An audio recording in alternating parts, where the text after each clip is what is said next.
Assalamualaikum warahmatullahi wabarakatuh. Alhamdulillahirabbil alamin wa bihi nasta'in ala umuri dunya waddin sayyidina wa maulana Muhammadin wa ala alihi wa sahbihi ajmain amma ba'd. Pemirsa TVRI Stasiun Kalimantan Utara, senang sekali saya Tika Ridwan bisa kembali menjumpai Anda dalam acara Mutiara Hati. Pemirsa, kali ini kita akan membahas tentang pentingnya memahami hukum Islam, dan bersama saya sudah hadir narasumber kita, yakni Ustadz Ahmad Imanuddin SHI. Mari kita sapa bersama pemirsa. Assalamualaikum warahmatullahi wabarakatuh, Ustadz. Waalaikumsalam warahmatullahi wabarakatuh. Bagaimana kabarnya hari ini? Alhamdulillah, baik. Alhamdulillah. Baik Ustadz, mungkin bisa diceritakan dulu mengenai keseharian Ustadz selain berdakwah, apalagi kesibukannya hari-hari? Ya. Jadi untuk kesibukan hari-harinya yaitu untuk di majelis ta'lim. Kita ada majelis fikih, kemudian ada di malam Sabtu juga kita juga buka majelis fikih. Jadi setiap malam Sabtu. Jadi malam Sabtu, malam Selasa kita buka pelajaran bahasa Arab. Jadi di Jalan Kapur itu. Jadi malam Rabu juga kita buka majelis fikih. Khusus itu untuk khusus daripada pegawai-pegawai yang ada di Bawaslu Provinsi. Oh, kalau untuk yang perempuannya apakah boleh bergabung atau bagaimana Ustaz? Perempuan belum. Oh, perempuan belum. Itu khusus untuk ya kaum muslimnya dulu ya. Kaum muslim. Luar biasa sekali Ustaz ya. Dan itu rutin? Insya Allah rutin setiap minggu. Mudah-mudahan tetap istiqomah Ustaz dalam menebarkan ajaran kebaikan kepada sesama muslim. Baik Ustaz. Baik pemirsa, kita akan mendengarkan tausiah berkaitan dengan pentingnya memahami hukum Islam bersama dengan Ustadz Ahmad Imanuddin SHI. Baik, langsung saja kita akan dengarkan bersama tausiah dari beliau. Baik Ustadz, kami persilakan untuk memberikan tausiah. Bismillahirrahmanirrahim. Assalamualaikum warahmatullahi wabarakatuh. Waalaikumsalam warahmatullahi wabarakatuh. Alhamdulillah. Wassalatu wassalamu ala rasulillah wa ala alihi wa sahbihi wa mawalah, amma ba'd. Rabbi shrah li sadri wa yassir li amri wa hlul 'uqdatam min lisani yafqahu qawli. Rabbana zidna 'ilman nafi'an warzuqna hifdhan wa fahman. Allahumma faqihna fid-din wa 'allimna ta'wil. Kenapa pentingnya kita untuk memahami hukum Islam? Dikarenakan hukum Islam atau syariat Islam ini merupakan salah satu solusi untuk menggiring kita sebagai umat manusia, khususnya umat Rasulullah SAW, menuju kepada kebahagiaan yang hakiki. Pada intinya setiap manusia itu semuanya itu menginginkan kebahagiaan, baik kebahagiaan di dunia maupun kebahagiaan di akhirat. Oleh karena itu, dari apa yang telah diajarkan oleh Nabi Muhammad SAW, mulai dari bangun tidur sampai kita tidur kembali, setiap aktivitasnya secara detailnya itu sudah ada diajarkan oleh Nabi Muhammad SAW. Artinya, tinggal kita secara individu, seberapa besar kita bisa mengamalkan, sehingga akan banyaklah manfaat yang kita dapatkan daripada ajaran Islam tersebut. Oleh karena itu, untuk memahami sebuah ajaran Islam, ada bagian kecil yang harus kita pelajari, bahkan wajib setiap individu, fardhu ain, untuk memahami hukum-hukum tersebut seperti yang ada di pada aktivitas ibadah mahdhah. Yaitu dalam hal keseharian kita, baik itu berkaitan dengan sholat, berkaitan dengan puasa, berkaitan dengan haji. Ini semua ada tuntunannya, ada hukum-hukumnya. Oleh karena itu dikatakan dalam kitab Sofatuz Zubat Ibnu Ruslan, wa kullu man bighairi ilmin ya'malu a'maluhu mardudatun la tuqbalu. Jadi setiap amal yang tidak disertai dengan ilmu, maka amal tersebut akan tertolak. Jadi orang yang ingin mengangkat level kualitas daripada ibadahnya itu, hendaklah dia memperdalam pemahaman, memperbanyak ilmu pengetahuan tentang ibadah tersebut. Sebagaimana kalau kita perhatikan dalam riwayat bahwa ada pernah suatu ketika Rasulullah SAW itu masuk ke masjid, kemudian ternyata dilihat ada syaitan yang menunggu jamaah yang lagi tidur. Sedangkan yang lagi sholat itu tidak dipedulikan oleh syaitan. Dikarenakan kenapa? Kemudian ditanyakan kenapa yang dijaga itu adalah yang lagi tidur. Kemudian syaitan menjawab, dikarenakan yang tidur ini adalah orang yang mengerti, orang yang mengetahui ilmu tentang ibadah sholat tersebut. Sedangkan yang sholat itu adalah orang yang tidak paham sama sekali. Kalau seandainya ini bangun, maka akan terjadilah ibadah-ibadah yang berkualitas. Beda dengan yang tadi, yang sholat tanpa mengetahui, tanpa harus digoda, tanpa harus diganggu, ibadahnya sudah hilang, ibadahnya sudah tidak berkualitas. Oleh karena itu betapa pentingnya kita memahami ilmu tentang ajaran Islam, ilmu tentang hukum-hukum Islam. Jadi dalam Islam itu ada beberapa hal yang wajib bagi setiap individu untuk mempelajarinya. Yaitu salah satunya adalah ilmu tentang hukum-hukum Islam yang berkaitan dengan ibadah-ibadah mahdah. Jadi sebaliknya bagi orang yang telah mengetahui itu akan diberikan peringatan juga bagi orang yang mengetahui, apabila tidak mengamalkan maka akan diberikan ganjaran yang setimpal, bahkan lebih parah daripada orang yang menyembah berhala. Sebagaimana dikatakan oleh Ibnu Ruslan, fa'alimun bi'ilmihi lam ya'malan, orang yang alim, orang yang mengerti itu apabila tidak mengamalkan ilmunya, maka mu'adzabun min qabli ubadil wathan, maka akan lebih dahulu diazab oleh Allah Subhanahu wa taala daripada penyembah berhala. Kenapa sampai ada perbedaan seperti ini? Dikarenakan kalau penyembah berhala itu bisa jadi disebabkan karena kejahilan, dikarenakan ketidakpahamnya. Tapi kalau orang yang alim kemudian mereka tidak mengamalkan, ini memiliki konsekuensi. Begitu juga kita sebagai umat Islam tidak dituntut untuk bisa mengamalkan seluruhnya. Minimal, ada standar minimal, yaitu minimal kita mengamalkan 10% dari ilmu pengetahuan kita. Sehingga dari 10% inilah kita bisa digiring daripada kegelapan kejahilan menuju pada terangnya sebuah ilmu pengetahuan. Jadi Rasulullah SAW bersabda, kun aliman, jadilah orang yang berilmu, au muta'alliman, atau orang yang belajar, atau orang yang menuntut ilmu, au mustami'an, kalau tidak bisa jadi orang yang alim, kalau tidak bisa jadi orang yang belajar tentang ilmu, jadilah orang yang rajin mendengar. Nah, kalau sekarang ini kita bisa melihat YouTube, kita bisa melihat media-media untuk menambah pengetahuan kita. Kalau tidak juga bisa menjadi orang yang pendengar setia, au muhibban, jadilah orang yang simpatisan terhadap ahli ilmu. Jadilah orang yang cinta kepada ahli ilmu. Wala takun kal khamisan, kata Rasulullah, jangan jadilah orang yang kelima, fatahlik, niscaya kalian akan celaka. Oleh karena itu, siapa orang yang kelima? Orang yang kelima ini adalah orang yang tidak juga alim, tidak juga menuntut ilmu, tidak juga sering mendengar tentang ilmu, tidak juga cinta terhadap ilmu, tapi malah sebaliknya. Oke. Baik Ustaz, membenci. Baik Ustaz, mohon maaf, nanti kita akan sambung lagi. Kita jeda dulu sebentar ya Ustaz ya.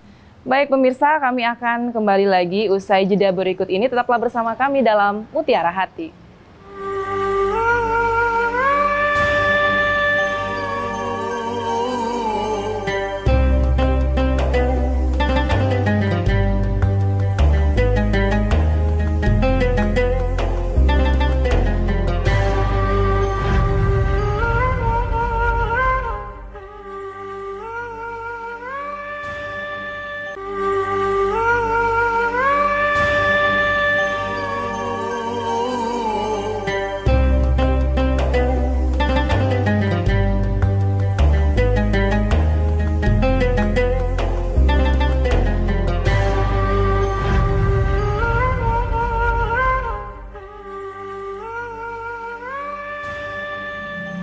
Pemirsa Mutiara Hati, kembali lagi bersama dengan saya Tika Ridwan dan Ustadz Ahmad Imanuddin SHI dalam pembahasan mengenai pentingnya memahami hukum Islam.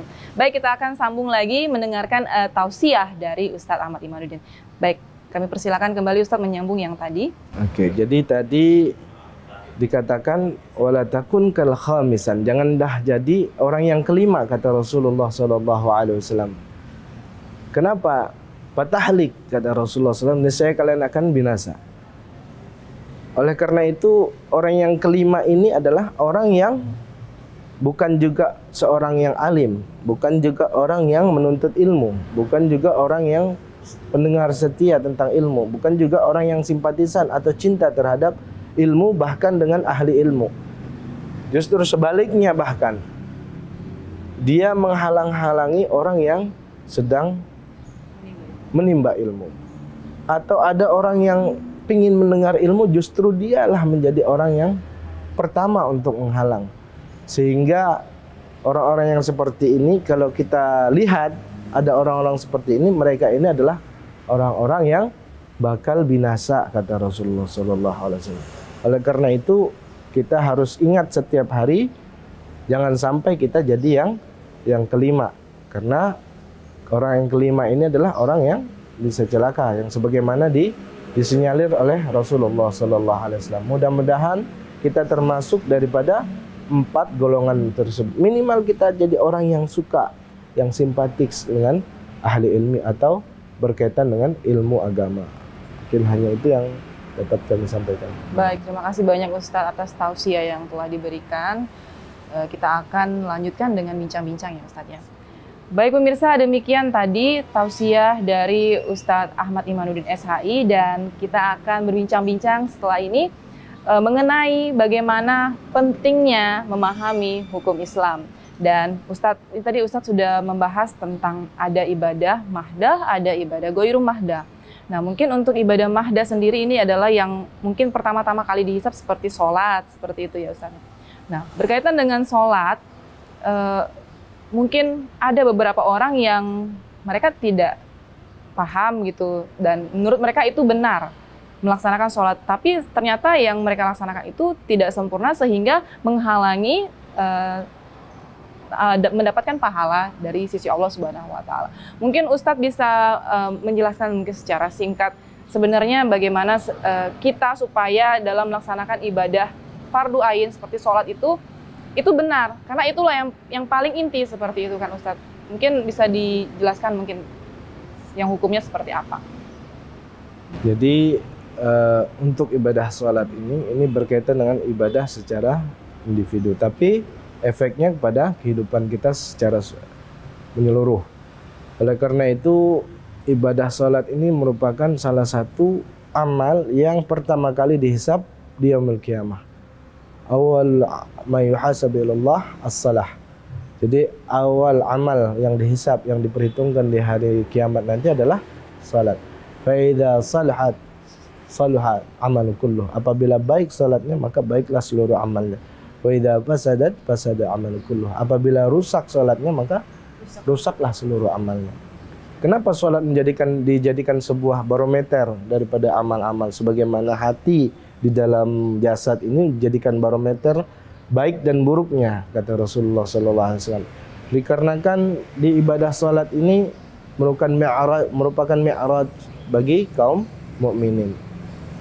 Jadi bagi kita dalam melaksanakan salat ini, pertama adalah kita hendaknya memohon kepada Allah Subhanahu wa Ta'ala, memohon taufik kepada Allah Subhanahu wa Ta'ala. Apa itu taufik? Taufik itu adalah qudratu ta'ah 'alal ibad, yaitu kemampuan seorang hamba untuk melakukan ibadah. Kemudian kemampuan seorang hamba untuk meninggalkan larangan-larangan Allah Subhanahu wa Ta'ala. Tanpa taufik kita tidak akan bisa untuk melakukan ibadah seringan apapun. Oleh karena itu, dari taufik inilah kita bisa melaksanakan ibadah tersebut. Oleh karena itu, bagi kita yang diberikan taufik oleh Allah Subhanahu wa Ta'ala untuk melaksanakan ibadah, salah satunya adalah ibadah salat, hendaklah kita bersyukur kepada Allah Subhanahu wa Ta'ala atas nikmat taufik tersebut.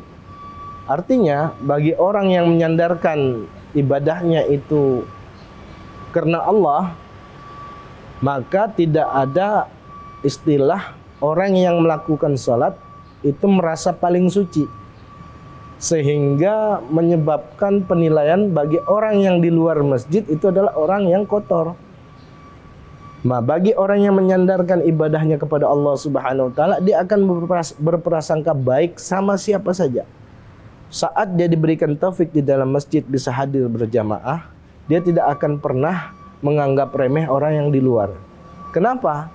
Dikhawatirkan bagi orang-orang yang menganggap bahwa dirinya sudah baik, dia sudah bisa melaksanakan salat di masjid, kemudian ada terbetik di hatinya bahwa orang yang di luar masjid itu adalah orang yang lebih buruk dari dia, itu bisa terbalik. Hari ini mungkin dia bisa jadi ahli masjid, tapi karena ada sifat kesombongannya tersebut, bisa terbalik. Di hari yang akan datang justru orang yang dianggap remeh, justru orang yang dianggap tadi pendosa, tidak melaksanakan ibadah, bisa jadi itu yang akan menjadi ahli masjid di kemudian hari. Tidak ada yang mustahil bagi Allah Subhanahu wa taala. Oleh karena itu, untuk supaya bisa mengangkat level kualitas ibadah, khususnya ibadah salat, hendaklah kita memperbanyak aktivitas untuk menggali ilmu pengetahuan tentang salat. Contohnya, dalam salat itu adalah kita disuruh untuk bersuci. Salah satu syaratnya adalah untuk bersuci. Bagaimana kita bisa bersuci secara ideal sebagaimana yang diajarkan oleh syariat Islam kalau kita tidak mengetahui bagaimana cara penggunaan sarananya, yaitu air. Dalam keadaan tertentu kita tidak harus menggunakan air. Kita bisa menggunakan debu, sarana yang lain. Nah, tanpa kita mengetahui hukum-hukum tersebut, kita tidak akan mengetahui. Begitu juga kita melaksanakan wudhu. Ada beberapa wajib, ada beberapa fardu-fardu wudhu yang harus kita bisa kerjakan secara maksimal. Dikarenakan wudhu ini, kalau ada dalam wudhu itu ada namanya sunnah-sunnah wudhu, ada ghurra wa tahjil. Ghurra wa tahjil itu adalah melebihkan basuhan. Ghurra itu melebihkan basuhan yang ada di wajah. Sedangkan tahjil itu melebihkan basuhan yang ada di tangan dan kaki. Artinya, basuhan tersebut harus melewati. Karena orang yang mengamalkan ini di hari kiamat nanti akan memiliki fasilitas khusus dari Allah Subhanahu wa taala, diberikan cahaya khusus. Akan kelihatan siapa yang berwuduknya selalu dilebihkan. Nah, begitu juga dalam ibadah sholat. Baik Ustaz, nanti kita akan sambung lagi pembahasan mengenai hukum sholat ini setelah jeda berikut ini ya Ustaz ya. Baik pemirsa, kami akan kembali usai jeda berikut ini di Mutiara Hati. Tetaplah bersama kami.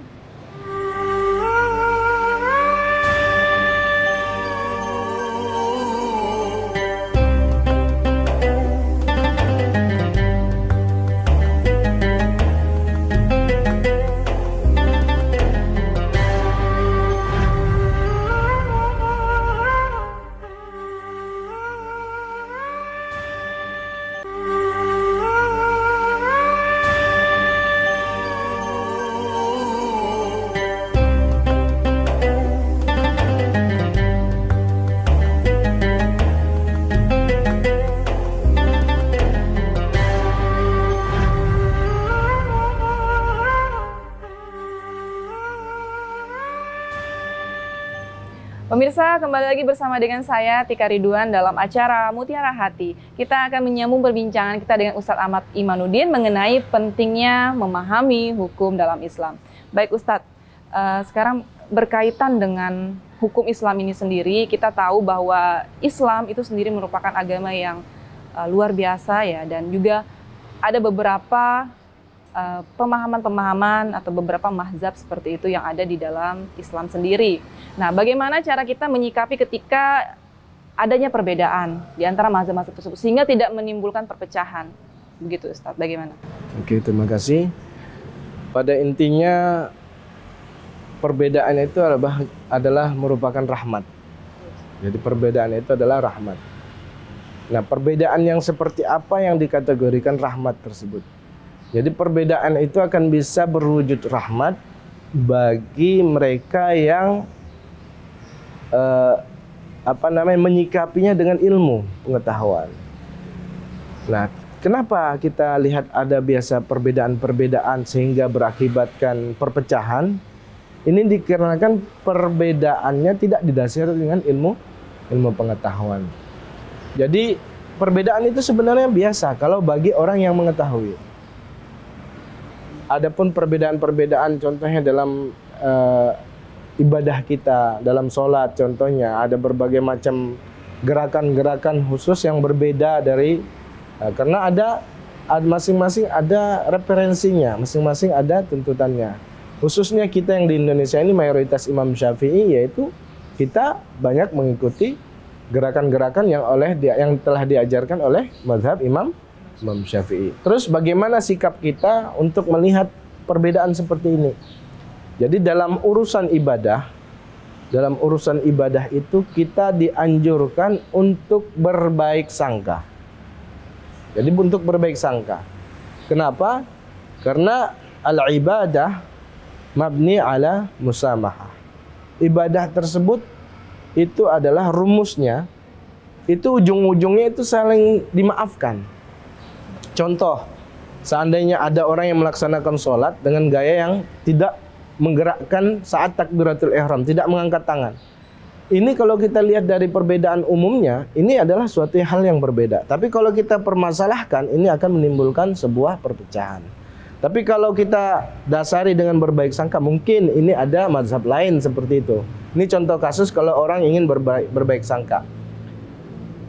Karena setiap bentuk ibadah itu pasti ujung-ujungnya akan bisa ada dispensasi, ada kemaafan di dalamnya. Berbeda dengan masalah tentang muamalah. Muamalah justru sebaliknya. Justru muamalah dalam hal sewa menyewa, hutang piutang, pinjam meminjam, itu justru sebaliknya. Kita dianjurkan untuk berburuk sangka sekalipun sama saudara kandung sendiri. Kenapa? Karena muamalah ini ujung-ujungnya itu adalah sengketa. Contoh kasus banyak terjadi pertikaian di antara cucu dikarenakan ada transaksi pinjam meminjam sebidang tanah oleh kakeknya. Dikarenakan tidak ada bukti tertulis, tidak ada saksi, maka saling tuduh dan saling klaim sehingga terjadilah perpecahan. Oleh karena itu dalam hal transaksi, Islam itu mengajarkan kita agar ada hitam di atas putih, ada saksi, sehingga di kemudian hari itu tidak ada terjadi namanya perpecahan. Oleh karena itu, untuk menghindari, meminimalisir daripada perpecahan daripada perbedaan tersebut, maka kita bisa membedakan. Kalau ini urusan ibadah, hendaklah kita berbaik sangka. Kalau dia urusan muamalah, kita harus lebih selektif. Kita harus lebih hati-hati. Nah, dalam bentuk hati-hatian kita adalah dengan menghadirkan, kalau transaksinya besar, itu kita harus menghadirkan saksi, harus ada hitam di atas putih sebagai bentuk bukti di kemudian hari. Mungkin itu sih. Baik Ustadz. Nah Ustadz, kita sudah hampir sampai di penghujung kebersamaan kita pada hari ini.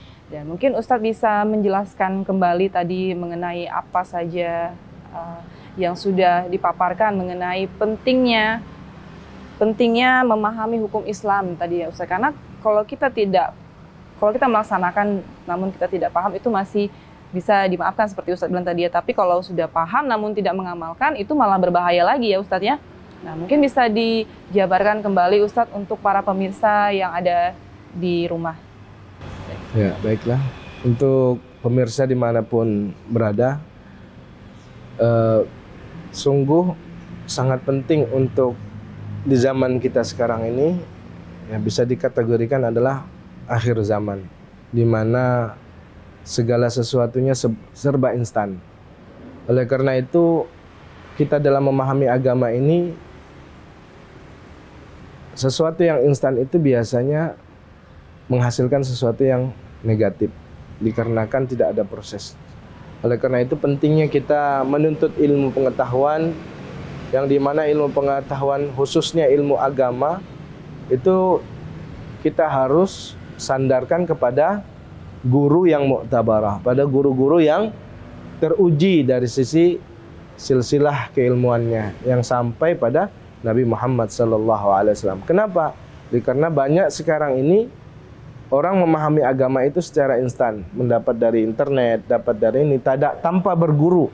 Oleh karena itu banyaklah ketimpangan-ketimpangan, ritual-ritual yang menyimpang, pemahaman-pemahaman yang menyimpang. Dikarenakan kenapa? Dikarenakan minimnya ilmu pengetahuan. Oleh karena itu penting memahami hukum Islam, penting dalam kita menggali atau mengikuti majelis-majelis ta'lim.